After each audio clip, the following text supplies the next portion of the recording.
Today's guest on Out of Office for Good is Srinath Arumugam. He started off as an engineer, planting chilies, and eventually built a 7-farm empire. He had zero experience in farming, and he learned everything by watching YouTube videos, attending government courses, and relying on his engineering background.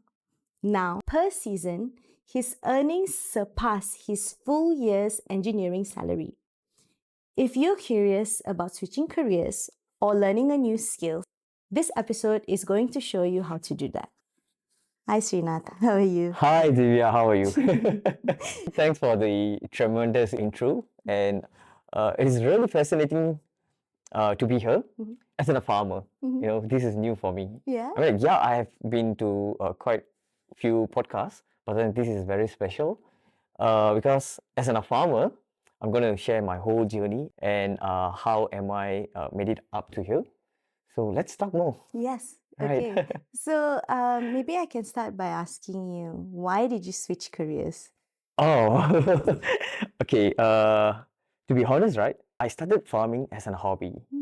So I never planned or anything. I started when COVID hits, 2020 lah, right? So since we have free time, so that's why I started venturing into farming. And all of a sudden, it's like become my career today. I see. So Right. it started off as a hobby. At what point did it start being a full-time thing for you? Okay. So I would say calculations. See, the potential in agriculture in Malaysia, right? It's huge. I'm talking about 186 billion annually. Okay. All right. So which means to these youngsters, they overlook the agriculture's scope, Potential. right? The potential. So I see the potential is very huge, and also the demand is there, and undersupplied. So I thought, why not just contribute a little, whatever I can, right? So that's how the interest came in. And whenever I started, right, I started very small. I started with 400 polybags, and the return was quite nice, lah, to be honest. So I was like, okay, with 400 polybags, I get these kind of returns. Why not? I just scale it up, all right? And that's how I went all in. So your story of getting into farming started off just as a hobby. Right. How has your engineering background helped you in that process? Okay, a lot actually.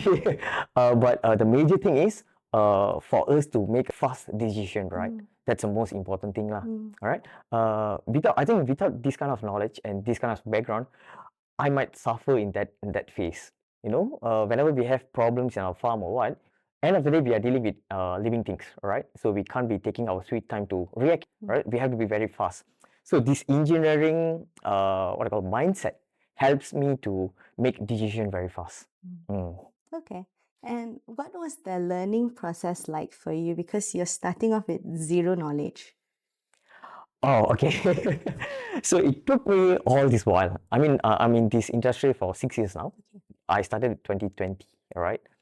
Every day we are still learning, okay? So for me to learn new things, actually, I would proudly say that I graduated from YouTube.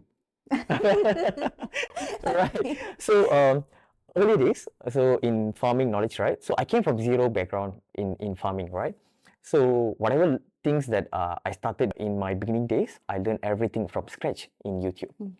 And YouTube really helps me a lot for the beginning stage. But throughout the process, I go and meet farmers, you know, I go to courses, I meet so many people. So that's where, you know, things are changed. And I learned so many things. I'm still learning. So did you learn everything first on YouTube before you started planting stuff? Or did you plant something first, then you're like refining your knowledge as you go? Oh no, we have to learn first. Learn first, huh? Right, exactly. I mean, like, I learned things from YouTube, as I told you, right? I took all my notes and all. At least the basics should be there, lah, right? And 30% of knowledge, at least, you know, learning skill should be there, and the rest 70% on your field. So the learning is very important. I see. So let's say there's someone that's watching this video now and they want to learn a new skill.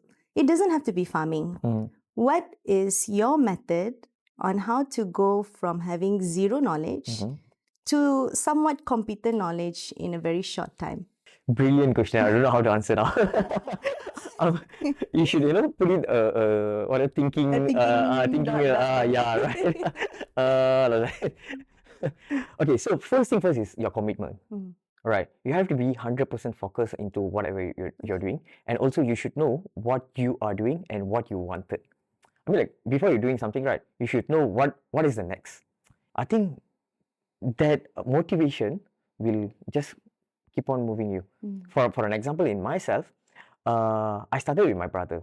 So my brother who really came up with the notes, with the proper planning and all. I was as an investor that time, right? And all of a sudden he got his job back, and he just left it like that, And I invested the money, so somehow or other I have to take it back. I have to do myself, right? So I decided to learn. So which means my commitment is there, lah. Right. You Right. had to, you had no choice because there was already money invested in Right, it. right. Okay. In that case, I could say, I mean, like I can advise you as well. The commitment should be there. I see. Right. So whatever you're doing, just take it serious. I just learned throughout the days. I mean, like whatever things regarding, for an example, for me as a farmer, right?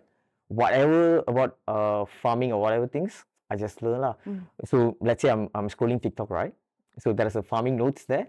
I straight away get up from my bed and take my notes. Oh, so I there's see. no specific time or not. You should be ready for any time, Yeah. some Because kind of learning can come at any time. Right. Okay. I came out from my comfort zone, right? So in business, you have to talk a lot. You have to express, you have to explain what is your product or what yourself and all. So this really helps me a lot lah. So I learn, sometimes I'll talk to myself.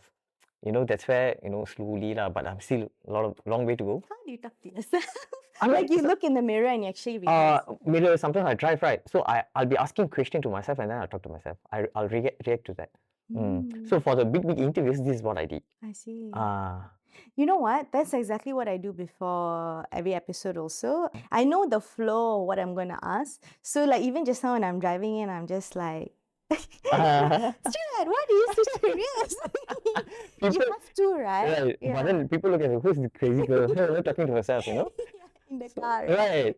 But that's how we practice lah. So I think my presentation skill, and I'm very good at presentation. I mean, whenever you have a slide or what, right? You want to present means I'm very good at it. But then whenever you talk to people, I can't. How come there's a difference? I don't know.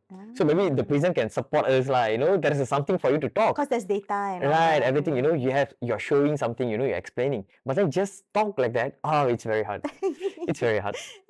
Because like when you're nervous and then there's a slideshow, you can always be like, look there. I mean, you don't have to show your face all the time, right? Yes, Just yes. turn, Okay, so now you started planting your chilies, right? What happened to your first harvest? How did you figure out where to sell it, how much to price it for, and all the other aspects? Okay, early days, right? I told you about early days. By the way, we have 7 types of crops now. Yes, I know. Yeah, right? So not only one, but early days I only started with chili. So the process is like this. Once you seedling to the polybags, 3 months you have to wait. So after 3 months you can start harvesting a day, right? So you'll be harvesting slow lah. I mean, like maybe first day you'll be harvesting about 1 kilo, and then it will slightly goes up the productions.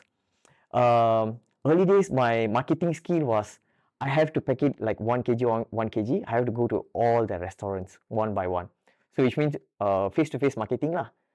That's how I started, and today the buyers are looking for us. I see. So the journey is tremendous. I mean, like we have to put our effort. One day I have to pour like 30 to 40 ringgit. I live in a small town, Teluk Intan, right? So 40 ringgit is like I can use for 1 week, but I finish in 1 day. I have to pour petrol for 1 day. It's about 40 ringgit. I have to go through all the restaurants, walk here and there. That's how I did on my earlier days. Is it specifically restaurants, or did you also try to go into markets and all that? We did go all the places. Everywhere. Everywhere that I can just sell lah. So on the prices, I know normally lah, we have to ask to the people, how much you're buying, what is the price now. So end of the day, it's like peer to peer lah.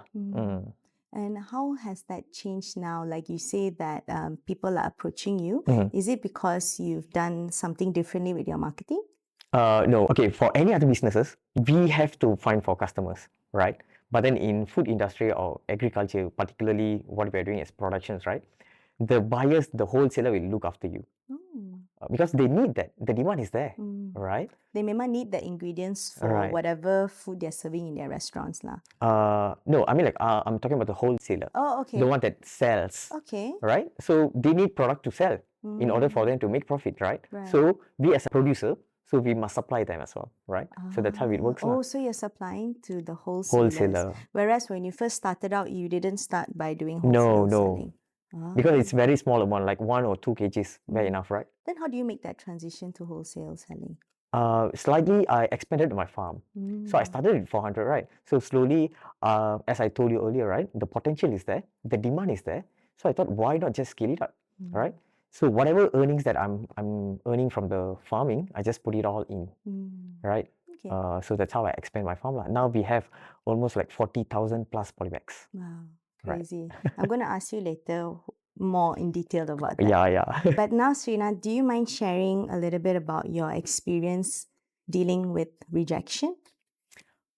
I could have just cried, but so many rejections as well. Just to put it into word, right? So whenever we have our productions, whenever we sell, right? Let's say the market price is not there. For an example, like cucumber is the most worst in Malaysia scenario lah. Okay. Let's say they already imported, the price will go down tremendous. For an example, the market price is 150, 1 kilo, right? So once we already got the imported one, the price will drop up to 60 cents, For the 50 local cents. produce. Yes, for 1 kg. So in that time, you can't sell your product, You have to just dump it off lah. So your heart should be very strong enough. I mean, something to do with psychology. So you mentally have to be very strong. And then in your early days, you said that when you were going from market to restaurant to selling individually, right? Like, did you also have any challenges there? Definitely, the price wise and rejection as well. They don't want the product, even though our quality is there, but they're getting for cheaper price. So they'll go for cheaper price, right? So these kind of things lah. One day I've been like almost 20 restaurants. With only 5 kilos, I'll be, moving here and there, 20 restaurants, it's not easy thing, right? Do you need this? Do you need this? These kind of things. But this is the process lah. End of the day, you have to struggle in order for you to become somebody, right? So yeah. But when you were struggling time, right, like what kept you going instead of just leaving it? The earnings, right? With 400 polybags, for the one season, I made about 10K at the time. You saw that there was earning potential there, so Right. you still kept going. Right. So even though I had some hard time for me to sell, but end of the day, I'll be selling everything. When you sold it, it was good profits. Yes, correct. I see. And throughout your farming journey, Srinath, what was the toughest part for you? Toughest part. Definitely we are dealing with a lot of things lah. First thing first is climate change, right? Now we know we have significant climate change in Malaysia. All of a sudden it's raining, all of a sudden it's a sunny day, right? First thing is that. Second thing, our price. Our production, our vegetable price is the price won't be very static, right? It's always depend on our import and export. Third thing is our cash, right? If let's say the price is not good, we should have a backup cash for us to run our productions. So these are things that major three lah. What was your turning point when you shifted from being a newbie in the industry to becoming an actual professional farmer? Right. As I told you, right? So whenever we are newbie, people never look at us seriously. In fact, my family members and also my colleagues, but then now they are reaching out to me, hey, I would love to, invest into agriculture. Can you advise us and all these things are, it's when one circle around lah. Like recently, right? I met a person, he's a businessman. He asked me, how long you been in this industry? I said, I'm stepping into year 6. He said, wow. You know why? Many businesses doesn't really last for this long, right? First 1 or 2 years, you already know whether you're doing that or not. So whenever he said, that really makes me glow lah, 6 years, man. And we are progressively growing, right? And I started alone, and we are a team of 16 now. 14 workers, and I myself and I have another worker as well. So it's huge. And I would say that's really a turning point as well. I started myself, and now gradually I add on people. I have workers. We are a team now, and thank God with all God blessings. I would say featured in few news in Malaysia. So that really put up a spotlight into me, where it brings me a long way lah. And now we are dealing with some international markets as well. So it's a good thing. Right, that's Right. fantastic. Right. Yeah, everyone knows you as the engineer who left to sell chilies, right? Right. That's like the headlines of every article. Right. So maybe I can ask a little bit about your business. You mentioned that you have scaled up, starting from chilies, now all the way up to 7 different types of crops, right? So at what point did you know that it was time for you to scale up? What factors were you considering? Okay, the major factor is actually in worldwide, right? We practice crop rotation. Here in Malaysia, even though I met few farmers, right, they never really practice this. But early stage, I did the same mistake as well, whereby, for an example, I planted chili this season, and then I again plant chili for next season as well. But right, you shouldn't do that. Why? It's because of pest control, lah, right? Just to prevent the pest outbreak in our farm. Oh, so if you plant the same crops again, Mhm. there's a higher tendency for pesticide. Right, correct. Oh. So that's where I start to explore into other crops, and slowly, since I have few farms, I can't be, just focusing into one. So that's why I slowly started to venture into other crops as well. And it's good to go. It's fun, right? And also, most likely, the wholesalers, right? So whenever they reach out to you, they don't really focus into one crop. Hey, do you have chili only? They don't do that. What are other crops that you have? So whenever we send it, it's like a bunch of crops. Basically, it's a business strategy as well. You're focusing on the demands of the wholesaler. Right, correct. And also you were learning new things, and it was sort of like a natural factor that you had to rotate your crops anyways. Exactly. So might as well try something new. Exactly. So it's like overall, it's an ecosystem, right? Yeah. And so when you scaled up, did you have investors or business partners to help you? Whenever I scale up, no, but I have my brothers, like my buddy, my family friends who help me in terms of finance, lah. Definitely whenever you grow big, that time I started small and my return also very small, right? So whenever I need to upgrade it, definitely I don't have enough cash, right? Without any expectation, right? They just lend me money, and I'm so blessed with these kind of good people around me. Yeah. That you don't have to actually source outside of your family. Right. Yeah, that is a blessing. Right, right.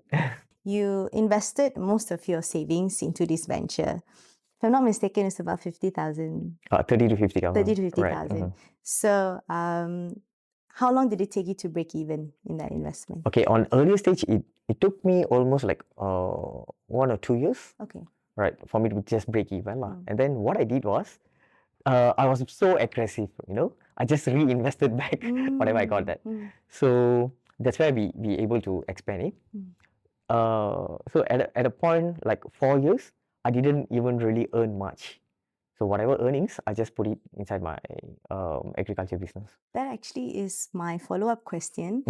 How do you know when to reinvest into your business and when you can keep the profits? Right. So as I told you earlier, right, we should know exactly what we wanted, all right? And we do our calculations as well.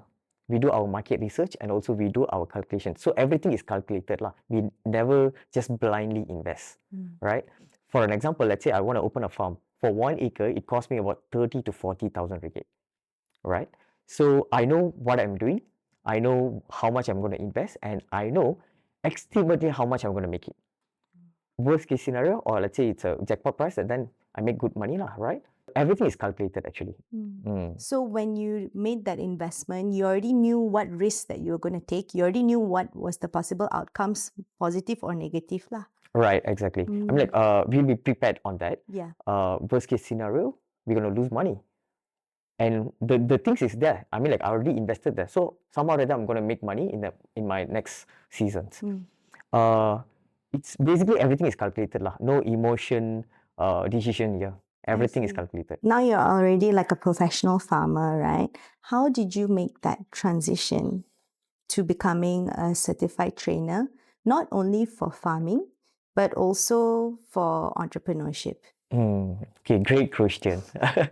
Okay, so since I'm doing well in this business, I mean, like, thank God, touch wood, many started to ask me how do I brought up myself up to here, right? And I thought, like, why not just give it to society back?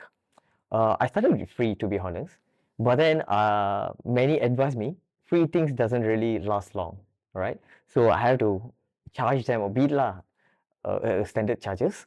So that's where I started my courses, and slowly we are into other businesses as well. And now we are from a typical farmer, we are moving towards agropreneur, or I call entrepreneur. So that's the journey actually. Right now, if someone wants to join and learn how to be a farmer, you also teach them farming skills, but then on top of that, you also teach them entrepreneurship skills. Right, exactly. I see. So we have projects coming up where I have to teach few students. It's under a few government agencies as well lah. So the course is about 6 months where we're going to teach the students from A to Z, which means they have zero background in agriculture, but then once they join the program, right, it's free, by the way. We'll be teaching them how to farm, how to produce your crops, and then how to harvest, how to pesticide, and then until how to market. Oh, okay. So it doesn't stop at just harvesting lah. Right, right. Nice. So it's up to market. So whereby they are an entrepreneur already. I mean, like, not to say entrepreneur, as at least like agropreneur, So it's a big thing. No, it's huge. It's Yeah. really huge.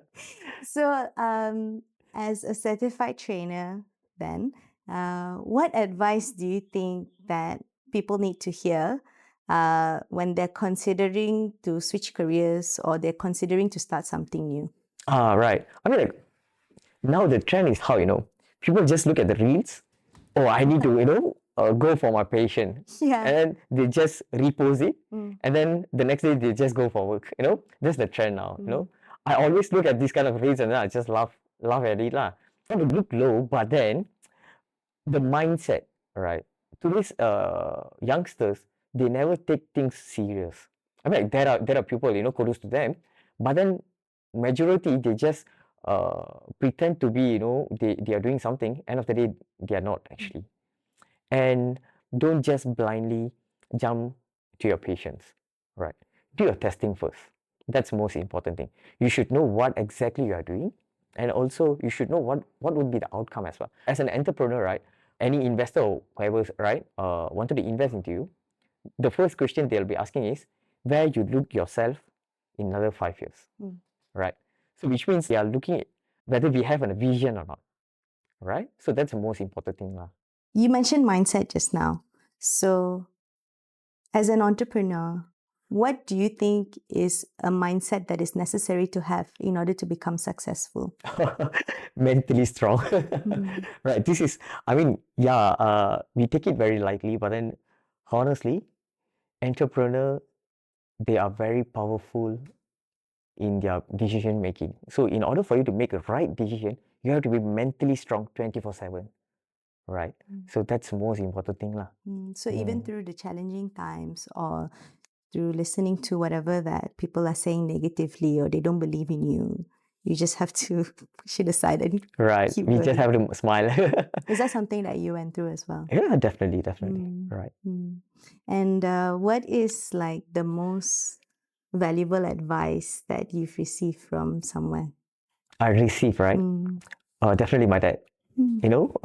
So once I quit my job, right, we had some challenges, I mean, like, financially stuff. So whenever I told him, he said, once you're in, no go back, right? No U-turn lah. If you're already in, just go for it, just move forward. So I think that's, I mean, it's a simple word, but I take it very personal. That really hits me hard. So whenever I'm facing any challenges, right, that's the only thing that I always, motivate myself. Just go forward. Yeah. So like you almost didn't give yourself an option to go back to engineering. Exactly, no option. There is only one option, right? Yeah. Right. I mean, like, I love engineering, to be honest. I love engineering, and I still into IT, and we are venturing into IT businesses as well. Oh, how Yeah, so? something do with agriculture and also IT. Interesting. Right. So we are developing something. Definitely in maybe next podcast, I might share the business is about. Right. But right now, currently, do you have systems in place that are helping you when it comes to engineering processes? Yeah, definitely. I mean, like we youngsters, right? We should have something to play with, right? So in farm, I use a kind of sensors for me to just integrate with them, collect data. This is where we call it as precision farming. So I didn't work as an what I call old school farmer lah. I'm not like a typical farmer. I integrated so many things in my farm, such as sensors, to collect data and also to make a right decision. So we call it as a precision farming lah. Could you give an example of that, like to make the right decision for something? Okay, for an example, right? So we have like a temperature, or else we have a water level sensors in our polybags, for an example. So we can see whether the plant is getting sufficient water supply or not, right? So if not, we can supply. If it's over, we can just control it. So which means it's precise, right? So by doing this, our yield and also our production has gone higher. So it really helps us in terms of productions lah. And also, do you think that by automating some systems, it also helps you to be less hands-on in the farm? Yeah, definitely. For an example, like we are using timers. So since I'm having few farms, right? So I can mobilize my workers to here and there. I mean, like I don't have to depend on my workers to be there 24/7 to monitor the work and also to monitor the water or whatever things, right? So everything is automated. Everything I'm for an example, I'm using timer, so the water will be flowing automatically, even though there is no pupil, as long as I have electricity lah. I see. Okay. When you are faced with a really difficult situation when it comes to your crops and all that, and you mentioned earlier that it becomes a quick decision making that you have to make, right? So in that process, what factors do you consider very quickly before you make that decision? So let's say something goes wrong with your farm. You're facing a crisis or something. Like, what is your process like? Process, okay. We have to identify what is our gap first. I mean, if there's a problem, means we have to exactly know what is the problem first. And then from there, since we have experience all this while, we can make decision very fast lah. I don't know how to put into word, but then somehow or other I can think very fast. I see. And make a fast decision, right? And so, in times of crisis, do you stay calm when you make the decision? Definitely, every business owner should practice that as well. So anything happens, I mean, like you have to be chill first. I mean, like you should be under control before you make decision. Okay, for an example, the other day, right?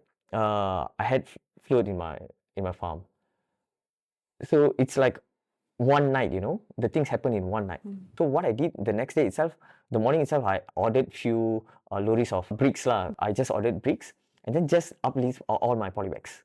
Right? So these kind of things lah. I mean, like it's a little thing, but then that time you have to make decision, right? I see. So your immediate reaction was, how can I save this? How can I Right, make this exactly. better? And you're like, okay, there's a quick fix. Put the bricks in so that you elevate the plants lah. Right. As long as I can save the plant first. Yes. And then I think the next. So your priority is saving your crops lah. Exactly. That's where I'm getting my money, ma. Yeah. Right. Okay. You've been in this industry for about 6 years now. What is it about the farming as a business that has surprised you the most? Farming as a business that surprised me the most. Well, the potential. Okay, as I told you, I started as an individual farmer, right? I farm in my hometown and I expanded for my own income. And then somehow or other, it reached out to people. People connected to us and we work as a community. So this is what my circle was. And then now, I'm quite surprised, and it's a good thing where we are dealing with international market as well, right? So wasn't it a surprise? It's a huge Right. surprise. From starting just as a side income to it becoming such a big thing, it Right. is surprising lah. Right. I mean, the potential in agriculture is tremendous. It's huge. So that's why I always emphasize on the youngsters should be involved into agriculture. Not as a career, but then as a hobby as well lah. I mean, like it's not a very hard job to do.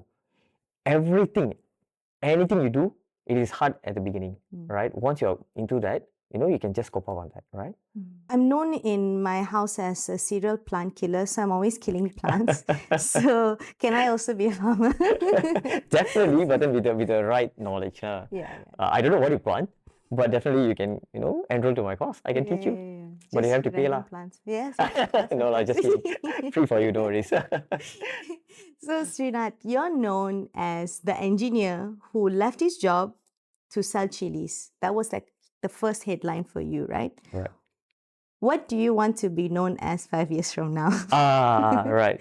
So I want to bring myself as an entrepreneur, not as a farmer. So from farmer, I'm moving towards agropreneur.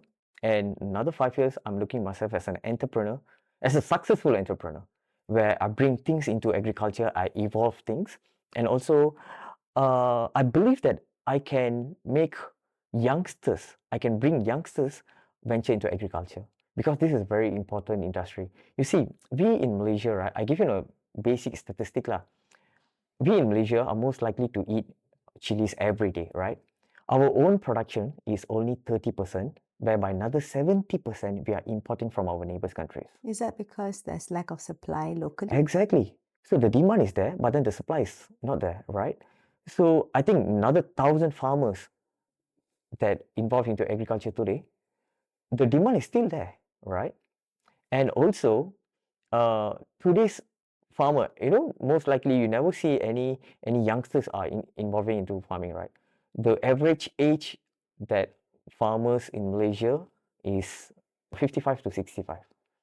So which means another 10 years, we might lose all these farmers, right? So who's going to cultivate things for us? We're going to depend on our import. And importing also, there's so many factors in importing things, such as price, the quality, and all these things. So it's really a huge business in agriculture. There is a saying last time, a decade ago, people say, I mean, not a decade, maybe 2 decades ago, people used to say, anyone from our family should study until SPM. I mean, like our parents used to say that. And then they said there should be a graduate from each house, right? Believe me, another decade, people will say there should be a farmer in each house. How come? Because the demand is there and the supply is low, right? Probably the government going to impose that lah. That's very interesting because you're talking about food scarcity now, right? And if you're relying solely on import, what you mentioned, there are factors like pricing and quality to consider. There's also things like preservatives and all that, right? And so by having young entrepreneurs to get into farming, you're actually helping them to live a healthier life by having a more rich, nutritious diet. Right. Yeah. I mean, directly or indirectly, we are doing things lah. So actually, by doing this, we are impacting so many factors. I mean, like in terms of their livelihoods, we are helping them with their incomes, as you said, with their nutrients level is higher, all these things, right? Directly or indirectly lah, right? Srinath, like, what do you hope that people can take away from your story? Nothing much. No, I like, see, I have a long way to go actually, right? Bigger projections as well. But then what I can say is believe in yourself, right? If you want to start something, don't just blindly follow your guts. Do your calculations, make sure that what you are doing, and be consistent. So I started very small, but then my consistency and also my discipline made me this huge, right? So I believe if anyone with a patient, if you know what you are doing and also consistent, I think the success is waiting for you, right? So yeah. Thank you so much for your time today, Srinath. I've learned a lot from you. Before you go, can you please share with the viewers how can they support you and follow your journey? Okay, by the way, thank you so much for having me. You are supporting me indirectly as well. So this story might, reach to many people and might get inspired to venture into agriculture. They've been supporting me a lot, right? And you can just follow me in Instagram. just being my well-wisher, that's good enough, you know. I'm trying to give to the society as well. So we are coming up with episodes where we teach people in a video form lah. So you can learn things from there. I see. And so if someone wants to enroll in your course, how can they find you? Okay, so usually I'll post in my Instagram or else my social media, right? You can just follow me there, a.k Srinath. Okay. Right. So that's my Instagram. So you can just follow me there and you can follow me on my journey, and I'll keep on posted there on my updates. If you found this conversation interesting, please like this video, comment on which was your favorite part, and share this with somebody that needs a little dose of inspiration. Thank you.